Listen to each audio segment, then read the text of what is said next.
So how do you know which vision, which dream, which purpose, how do you know what to pursue? It's a great question. First of all, you're probably the youngest person here. I don't know if there's anybody younger. So you can have everything that's on Dennis's table, you can have for free.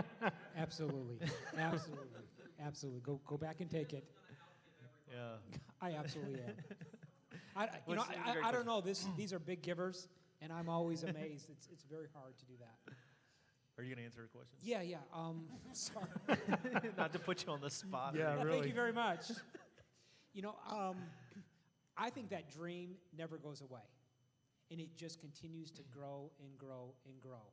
And so I remember there was a certain transition that I made when I was working for a nonprofit, and then I moved to Europe to work for another nonprofit. And that whole desire to live in Europe started when I was 18, and it never left. It just got bigger. And so I think if it's really, your purpose, it never leaves. It just continues to get bigger.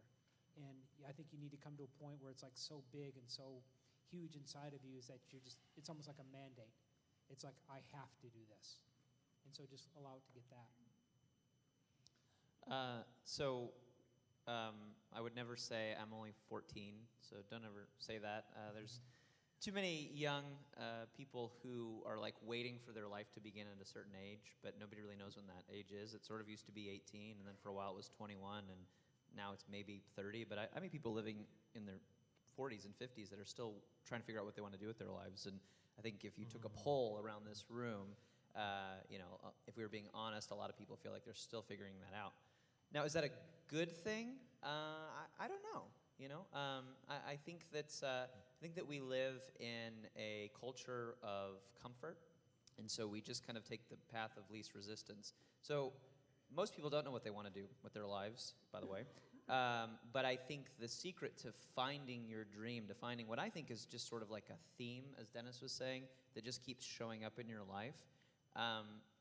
You don't just know, but you try stuff and you pay attention to the things that are happening, and sort of how you respond to those things that you're trying, and you go, oh, I like this, I don't like this. But the key to that is commitment. So if you try too many things all at once, you don't really know what sticks. And if you try one thing for 40 years and you end up hating it, you feel like you can't start over. And so I think the practical key, is to try a few things, stick with them for a season.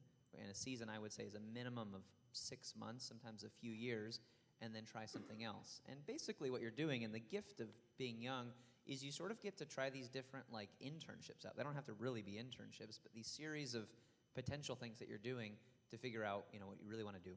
I say, don't say I'm just 14, because I can introduce you to a 14-year-old girl who's a full-time entrepreneur, who's running her own marketing company in Canada. And I know another girl who's been doing the same thing since she was 16. She's 19 now.